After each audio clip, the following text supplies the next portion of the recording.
So this is a tough time for all of us. You know, we're looking at our lives being upset. Our household budgets are changing because of everything we have to pay more for, if we can even get it, due to the supply chain disruption as well. So the question becomes, of course, is at what point are Americans going to be able to take a deep breath and get a little relief from this stress? Well, first, I'd like to say I am one of the 87% of Americans with very high anxiety right now, given the state of the economy. I think that the point that we're going to see relief is going to be November. And I don't just say this based off my own fears, but I say this because the Biden administration has had this bank of excuses, right? First, it was transitory for inflation. Then inflation's good. Then it's corporate greed. Now it's Putin. And essentially, it's been everyone's fault but Biden's. And what's good for Republicans here is that the longer that Biden deflects blame, rather than owning up to his own complacency, the more voters are being driven straight into the hands of Republicans. And a recent Wall Street Journal poll actually found that 71% of independents think the economy is headed in the wrong direction.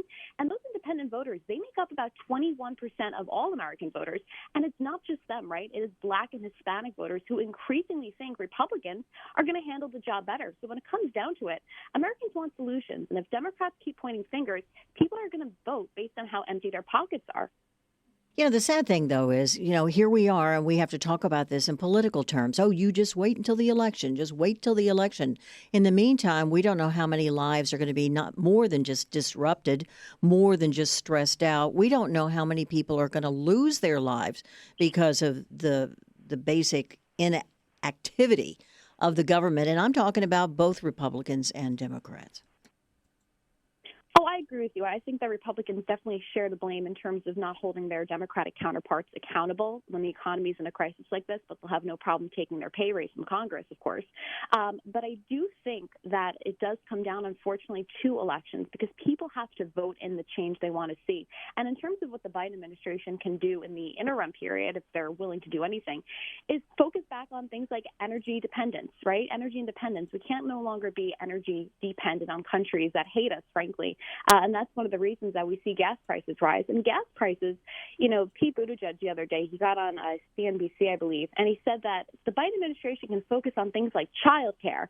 When the fact remains, more people probably drive cars and care about gas prices than they do about child care. So it's about shifting priorities for them. So the spiking energy costs, obviously a big concern for most Americans. And the Biden administration, Brianna Lyman from the Daily Caller, has taken great pains to call this Putin's price hike. Putin's this, Putin's that.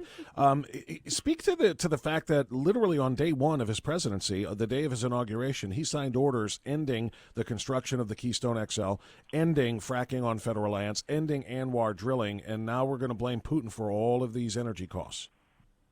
Yeah, his excuses and his timeline don't quite add up, and I think that's what a lot of Americans forget. Like you said, he suspended oil and gas leases. He also raised the social cost of carbon to $51 per ton, and that is this arbitrary metric that the government uses to justify, just taxing businesses. And under former President Donald Trump, at one point, that was just $1 per ton. That is that is an incentive to produce energy domestically. And when you raise that number to $51 per ton, it of course tells these businesses this isn't the place to do business. And all of this is to say is that the Biden administration moved us away from energy independence. And what we've learned over the past few weeks especially is that American first policies like energy independence makes America strong and it puts us in first place. And if America is not first, America is last. And if America is last, America will not last. And I think that's what voters need to remember is that things like energy independence is what keeps the economy going, right? They wouldn't be paying as much for gas right now if we were drilling on our own land. Now we're just relying on places like Russia, like Venezuela. We think that we're going to go there and get oil from them as if they're, involved in better treatment of their people than Russia is right now in Ukraine, right? We're just moving from one dictator to the next. So we have no moral standing right now to even say that what we're doing is justified. I like the comment about the moral standing because what in the world is going on? No, and that's the thing. I mean, we're banning Russian oil over the bottom line is unethical treatment, right? They invaded a country. They're unethically killing and slaughtering people.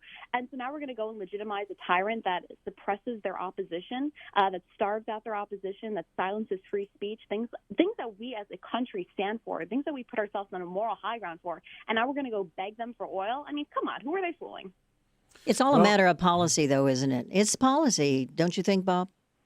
Yeah, I do. We say supply chain this and Russia that, but it's governmental policy that has led us here.